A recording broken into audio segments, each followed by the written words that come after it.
Everyone, welcome back to the channel. आज मैं आपके लिए लेकर आई हूँ my girlfriend is an alien drama की सीजन 2 का एक्सप्लेनेशन, जिसका हम सभी को बेसब्री से इंतजार था। तो आइए इस वीडियो को शुरू करते हैं। एपिसोड की शुरुआत में हम देखते हैं कि आज फांग की शादी होती है, वो भी हमारी शाओची के साथ, जो कि एक ब्यूटीफुल सी ड्रेस में वहाँ पर आती है और बहुत ही खूबसूरत लग रही थी। शाओची हमें अपना इंट्रो देती है और बोलती है कि वो एक एलियन है जो कि केप टाउन प्लैनेट से 2019 में आई थी।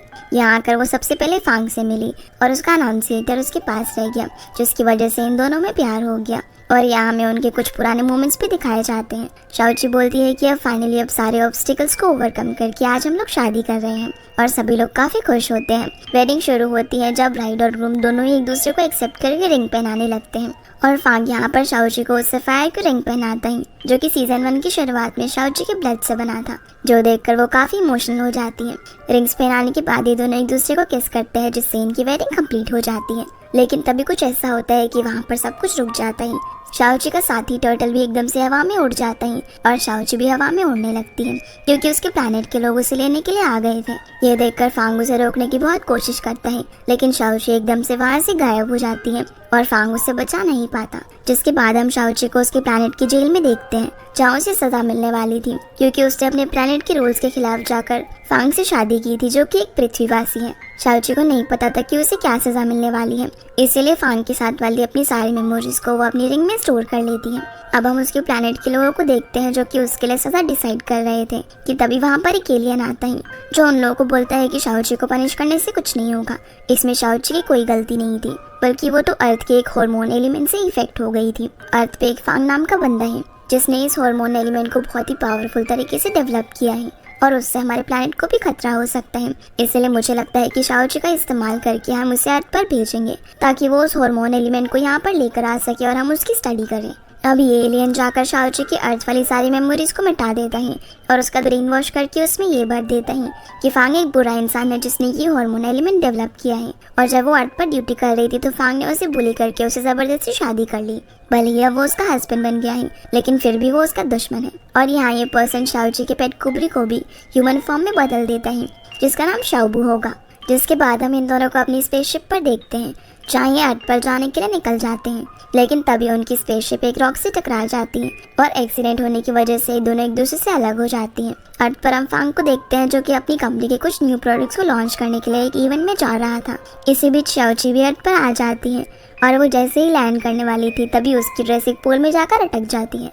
जैसे ही फांग उसे देखते हैं तो उसे बचाने के लिए उसके पास जाते हैं और शाओची सीधा उसके ऊपर जा गिरती है, जहाँ दोनों ही एक दूसरे को नहीं पहचानते। पर शाओची को फांग कुछ फेमिलियर लगता है और वो उसकी बॉडी को टच करने लगती है, जैसे कि वो उसे हमेशा से किया करती थी, क्योंकि उसे फांग की बॉडी की स्मेल काफी अच्छी लग रही थी। तभी वहाँ पर फांग का असिस्टेंट मिस्टर हान आ जाता है, जो कि फांग को उसके नाम से बुलाता है। इसीलिए फांग शाओची को वहाँ से हटाकर उसके साथ चला जाता है, जिससे शाओची को पता चलता है कि अरे यही तो मिस्टर फांग है और मैं तो इसकी वाइफ हूँ, तो भला ये ऐसे बिहेव क्यों कर रहा था जैसे मुझे जानता ही ना हो। फांग अब लॉन्च इवेंट में जाता है, जहाँ पर सभी लड़कियां उसे देखकर पागल हो जाती हैं। होस्ट यहाँ फांग की पर्सनल लाइफ के बारे में उससे कुछ सवाल करती है, तो फांग बता देता है कि वो सिंगल है, जो सुनकर शाओची को बहुत ही गुस्सा आता है और वो स्टेज पर जाकर सभी के सामने बोल देती है फांग सिंगल नहीं है, बल्कि उसकी शादी हो चुकी है और मैं उसकी वाइफ हूँ। पर तभी वहाँ फांग की और भी फैन गर्ल्स आ जाती हैं, जो सभी बोलने लगती है कि मैं भी फांग की वाइफ हूँ। ये देखकर शाओची को समझ नहीं आ रहा होता कि ये सब क्या हो रहा है। हान यहाँ इन सभी को हटाने लगता है और शाओची को भी हटाने की कोशिश करता है, लेकिन शाओची उसी वक्त टाइम रोककर फांग के पास जाती है, जहाँ वो जैसे ही उसे टच करती है तो देखती है कि फांग तो अभी भी मूव कर रहा है, जो देखकर वो काफी हैरान हो जाती है। इसीलिए वो सब कुछ सही करके वहाँ से अचानक से गायब हो जाती है। अब हम घर पर फांग के डैड और स्टेप मॉम को देखते हैं, वो भी इस इवेंट को टीवी में देख रहे थे। स्टेप मॉम जो यहाँ पर अब भी नहीं बदली थी और वो फांग की बुराई करने लगती है। तभी उन्हें ली का वीडियो कॉल आता है, जो कि स्टडी करने के लिए अब्रॉड गया हुआ था, और यहाँ वो थोड़ी बातें करने के बाद ये बोलकर कॉल रख देता है कि उसे क्लास के लिए जाना है। पर हम देखते हैं कि वो तो एयरपोर्ट पर है। आगे हम शाओबू को भी एयरपोर्ट पर देखते हैं, जो कि एक बेंच पर सो रही थी। तभी 2 पुलिस वाले आकर उससे उसकी आईडी मांगते हैं, इसीलिए वो वहाँ से भागने लगती है। अब जैसे ही वो ली के सामने से गुजरती है तो ली को लगता है कि वो पुलिस वाले उसके पीछे भाग रहे हैं, इसीलिए वो भी भागने लगता है।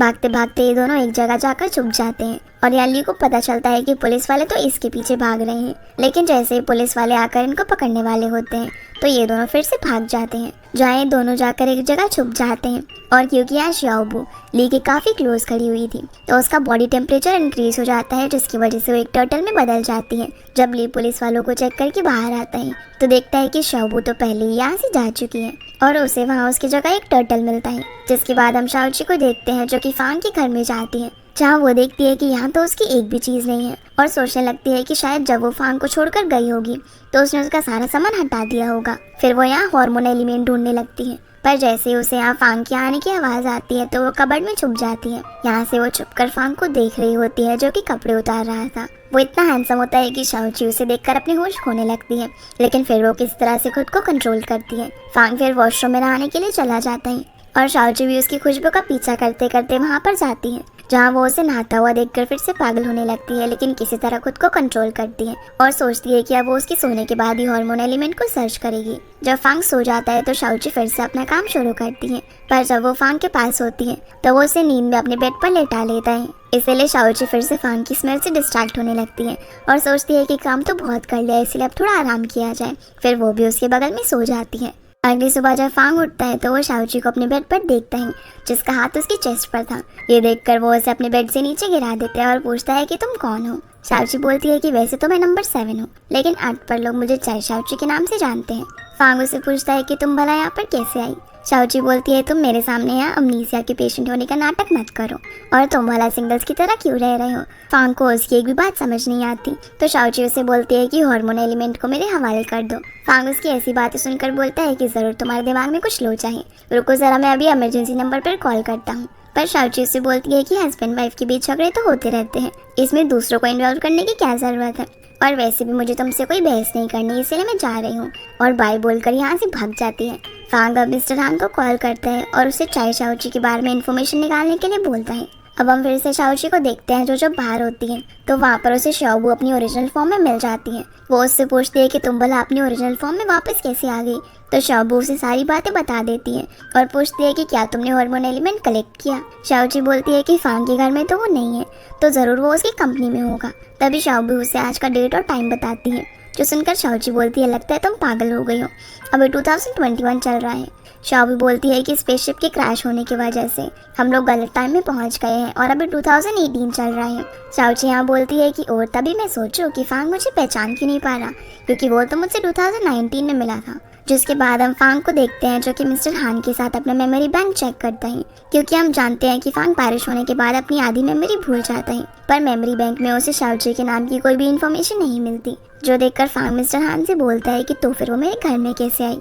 मिस्टर हान बोलते हैं कि ज़रूर वो आपकी कोई क्रेजी फैन होगी, पर फांग बोलता है कि उसका बिहेवियर ऐसा था जैसे कि वो उसे पहले से जानती हो, और अब वो भी उसके बारे में जानने के लिए काफ़ी क्यूरियस था। फांग अब यहाँ हान को अपने घर का सिक्योरिटी सिस्टम अपग्रेड करने के लिए बोलता है। जिसके बाद हम शाओची को देखते हैं जो कि एक कैफ़े में जाती है, और ये कैफ़े मिस चाय का था।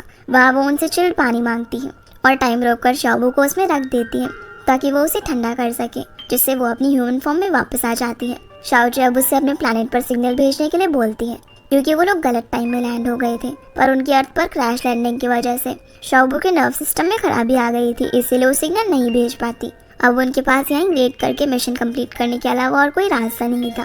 शाओची बोलती है कि हम भला मिशन कैसे कंप्लीट करेंगे, क्योंकि अभी 2018 चल रहा है और हार्मोन एलिमेंट तो अभी डेवलप ही नहीं हुआ है, इसीलिए हमें उसकी डेवलप होने तक यहीं पर भटकना पड़ेगा।